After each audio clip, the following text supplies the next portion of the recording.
మోకాళ్ళ నొప్పులు, disc problems లాంటి అన్ని సమస్యలకు సంప్రదించండి Homeocare international world class homeopathy 9001175550. ప్రస్తుతం మనం సిసిఎస్ కమాండ్ కంట్రోల్ రూమ్ లో ఉన్నాం. ఇవాళ CM Revanth Reddy press meet పెట్టడం జరిగింది. అదే విధంగా 60 ఏండ్ల శ్రమ, అదే విధంగా వందలాది మంది స్టూడెంట్స్ ప్రాణ త్యాగం తెలంగాణ రావడం అని చెప్పడం జరిగింది. అదే విధంగా ఈ తెలంగాణలో చాలా మందికి పోలీస్ డిపార్ట్మెంట్స్ చాలా అనేక పోలీస్ రంగాల్లో ఉన్నారు. వాళ్ళకి చాలా వసతులు అనేది కొంచెం ల్యాక్ ఆఫ్ వసతులు తక్కువ అవుతున్నాయి. దాన్ని బట్టి వాళ్ళకి కొత్త వాహనాలు ఇవ్వడం అయితే జరిగిందని చెప్పడం జరిగింది. ఇదే చూడొచ్చు కూడా మనకి యాంటీ నార్కోటిక్ బ్యూరో తెలంగాణ వాళ్ళకి, అదే విధంగా సిసిఎస్ కమాండ్ కంట్రోల్ రూమ్ వాళ్ళకి కూడా సుమారుగా ఇలాంటి వెహికల్స్ 14 నుంచి వెహికల్స్ ఇవ్వడం అయితే జరిగింది. 14 వెహికల్స్ ఇలాంటివి. అదే విధంగా మరో కలర్ వెహికల్స్ 27, పూర్తిగా 4 వీలర్స్ 27 వెహికల్స్ ఇవ్వడం జరిగింది. 2 వీలర్స్ అయితే 40 వెహికల్స్ ఇవ్వడం జరిగింది. పూర్తిగా అయితే నేరస్తులకి వీళ్ళని పట్టుకోవడానికి కానీ వాళ్ళతో శ్రమంగా పని చేయడానికి కానీ వెహికల్స్ అనేవి చాలా యూస్ఫుల్ అని చెప్పడం జరిగింది. వాళ్ళకి పూర్తిగా కూడా ఈ వెహికల్స్ ఇవ్వడం జరిగింది. ఇవాళ మీటింగ్ లో కూడా తెలంగాణ నార్కోటిక్ పోలీసుల ఏదైతే వాళ్ళు చేస్తున్న అన్ని రంగాల్లో వెళ్తున్నారో అది నాకు నచ్చింది. అదే విధంగా యాంటీ కరప్షన్ ఎటువంటి లేకుండా, సైబర్ క్రైమ్స్ లేకుండా డ్రగ్ ఫ్రీ సిటీని చేయాలనుకుంటున్నారు అని చెప్పడం అయితే జరిగింది. దీనిపైన పోలీసులు చాలా కృషి చేస్తున్నారు. చేసిన వాళ్ళకి నగదు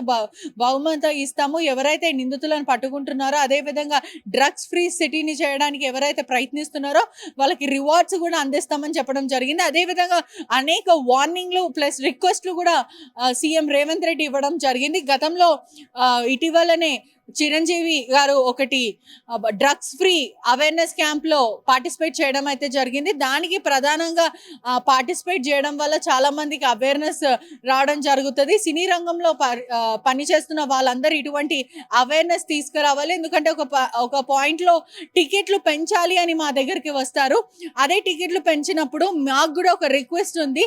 ఏదైతే టికెట్లు పెంచడానికి ప్రొడ్యూసర్లు కానీ, సినిమా యాక్టర్స్ కానీ ఎవరు వచ్చినప్పటికీ కూడా మాకు తెలంగాణ గవర్నమెంట్ నుంచి ప్రత్యేక రిక్వెస్ట్ అయితే ఉంది. వాళ్ళు ఖచ్చితంగా ఒక వీడియో అనేది చేయాలి. ఏదైతే డ్రగ్స్ ఫ్రీ సిటీని చేయాలనుకుంటున్నామో, డ్రగ్స్ ఫ్రీ నుంచి అవేర్నెస్ లాగా, డ్రగ్స్ తీసుకోవద్దు, డ్రగ్స్ వాడొద్దు అంటే ఒక అవేర్నెస్ వీడియో సినిమా స్టార్ట్ అవ్వక ముందన్నా ఎండ్ అయినప్పుడైనా సుమారుగా 2 నుంచి 3 minutes ఉండేటట్టు ఖచ్చితంగా చూసుకోవాలి. ఇది మా రిక్వెస్ట్. ఒకవేళ మీరు సహకరిస్తే మేము కూడా మీ టికెట్లు పెంచడానికి సహకరిస్తాము. అదేవిధంగా మీకు సినిమాలు తీసుకోవడానికి కూడా సహకరిస్తామని చెప్పడం జరిగింది. మరో విషయం కూడా, ఏదైతే పోలీస్ అధికారులకి వార్నింగ్ ఇవ్వడం కూడా జరిగింది. ఏదైతే దొంగలకి ఫ్రెండ్లీ పోలీసింగ్ అంటే, తెలంగాణ ఫ్రెండ్లీ పోలీసింగ్ అంటే ప్రజల పక్షాన ఫ్రెండ్లీ పోలీసింగ్ ఉండాలి, కానీ ఏదైతే దొంగల పక్షాన, నిందితుల పక్షాన ఫ్రెండ్లీ పోలీసింగ్ ఉండొద్దు అని బహిరంగ చెప్పడం అయితే జరిగింది. అనేక సార్లు అంటే ఇటీవల ఈ కాలంలో పోలీసులు చేసే అరాచకాలు బయటపడుతున్నాయి. అంటే పోలీసులు గన్లు పెట్టి మహిళల పైన దురుసుగా ప్రవర్తించడం, అదేవిధంగా వాళ్ళని అత్యాచారం చేయడానికి ప్రయత్నించడము, అదే విధంగా స్టూడెంట్స్ ఎవరైతే జనాలు ఉన్నారో వాళ్ళని అబ్యూస్ చేయడం, అంటే మహిళా పోలీసులు మరో మహిళలని అబ్యూస్ చేయడం, ఇటువంటి అనేకవి చాలా వస్తున్నాయి. మొన్న రీసెంట్ గా మీడియా ముందు కూడా పోలీసులు ఏదైతే దాడి చేయడం కూడా ఇటువంటివి చాలా జరుగుతున్నాయి. దానిపైన రేవంత్ రెడ్డి సీఎం స్పందించడం అయితే జరిగింది. ఫ్రెండ్లీ పోలీసింగ్ అంటే ప్రజలకు ఫ్రెండ్లీగా ఉండాలి, కానీ నిందితుల పక్షాన ఏదైతే వాళ్ళ పక్షాన అసలు నించొద్దు, మనం ధర్మం వైపు ఉండాలంటూ చెప్పడం అయితే జరిగింది. మొత్తం మీద కూడా సుమారుగా ఇటువంటి కంఫర్టబుల్ ఏదైతే పోలీసులకి వసతులు కల్పించారో, ఇటువంటి వెహికల్స్ 27 వరకు 4 వీలర్స్ అయితే కొత్త వెహికల్స్ చాలా కంఫర్టబుల్ పోలీసుల కోసం చేసిన వెహికల్స్ ని అంతా 27 వెహికల్స్ ఉన్నాయి. అదేవిధంగా 2 వీలర్స్ మాత్రం 40 కేటాయించారు కంట్రోల్ రూమ్ కి, అదేవిధంగా సిసిఎస్ కంట్రోల్ రూమ్ కి, యాంటీ కరప్షన్ బ్యూరో కని కూడా పూర్తిగా అయితే తెలుస్తుంది. మొత్తం మీద కూడా ఒక టోల్ ఫ్రీ నంబర్ అనేది కూడా లాంచ్ చేశారు, 1930.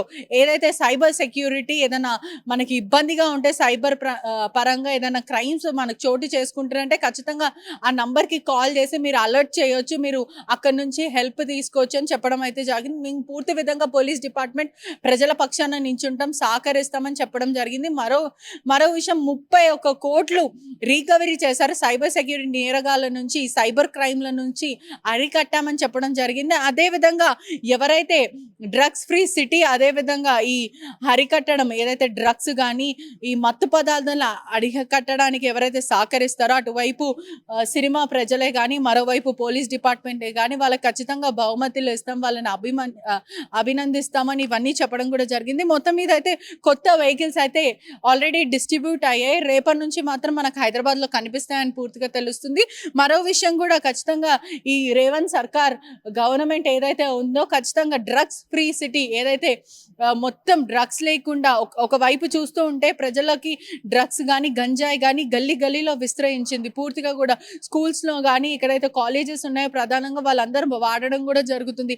మిడిల్ క్లాస్ ఏదైతే కుటుంబానికి సంబంధించిన పిల్లలు ఉన్నారో వాళ్ళు కూడా గంజాయికి అలవాటు పడ్డారు. ఇవన్నీ నియంత్రిస్తాం, ఇవన్నీ ప్రొవైడ్ చేస్తాం, ఇటువంటివి ఏది లేకుండా ఫ్రీ హైదరాబాద్ ఫ్రీ తెలంగాణని మీరు చూస్తారు అని చెప్పడం జరుగుతుంది. ప్రజలు కూడా సహకరించాలి, అధికారులు కూడా సహకరించాలి మాకు. అదేవిధంగా సినిమా ఇండస్ట్రీ వాళ్ళు కూడా ఇటువంటి అవేర్నెస్ అంటే మిమ్మల్ని చూసి చాలామంది ఇన్స్పైర్ ఫ్యాన్స్ అవుతారు కాబట్టి ఆ సినిమాలో పనిచేసే హీరో కానీ యాక్ట్రెస్ కానీ ఎవరైనా ప్రొడ్యూసర్ కానీ డైరెక్టర్ కానీ ఎవరైనా ఒక వీడియోని ఖచ్చితంగా రిలీజ్ చేయాలి సినిమాకి. ఇది ఖచ్చితంగా మా రిక్వెస్ట్. పెద్ద పెద్ద ఏదైతే స్పోర్ట్స్ కమ్యూనిటీలో ఉన్న వాళ్ళు కూడా సానియా మిర్జానే కానీ సానియా నెహ్వాలే కానీ ఎవరైనా సరే ఎంతటి పెద్దవాళ్ళు వాళ్ళైనా ఖచ్చితంగా ఒక వీడియో అనేది రిలీజ్ చేయాలి. అప్పుడే మేము మీకు సినిమాలు తీసుకోవడానికి ప్రభుత్వం వైపు నుంచి ప్రత్యేక ఏదైతే మేము రెస్పాండ్ చేస్తాం అదేవిధంగా సహకరిస్తామని చెప్పడం అయితే జరిగింది.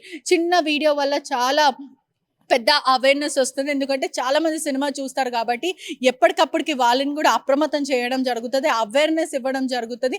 డ్రగ్స్ ఖచ్చితంగా వాడకండి, నియంత్రించండి అని ఒక మాట చెప్పడం వల్ల చాలామంది అట్లీస్ట్ వాళ్ళు వినకపోయినా కూడా వాళ్ళ మైండ్లో ఇది తప్పు అని తెలుస్తుందని సీఎం రేవంత్ రెడ్డి చెప్పడం జరిగింది. అదేవిధంగా చూస్తున్నారు కదా ఇదే వెహికల్స్ సుమారుగా 25 వెహికల్స్ ఇవ్వడం జరిగింది. ఏదైతే నిందితుల కోసం ఖచ్చితంగా వాళ్ళకి పోలీస్ కమ్యూనిటీ వాళ్ళని వీళ్ళని పట్టుకోవడానికి చాలా యాక్సెసిబుల్గా ఉంటుందని కొత్త వెహికల్స్ ఇవ్వడం జరిగింది. కెమెరామ్యాన్ విజయ్తో పెటిషా రిపోర్టింగ్ RTV హైదరాబాద్. మరిన్ని వీడియోస్ కోసం ఛానల్ ని సబ్స్క్రైబ్ చేయండి, లేటెస్ట్ అప్డేట్స్ కోసం వాట్సాప్ ఛానల్ ని ఫాలో చేయండి అండ్ లింక్ డిస్క్రిప్షన్ లో ఉంది.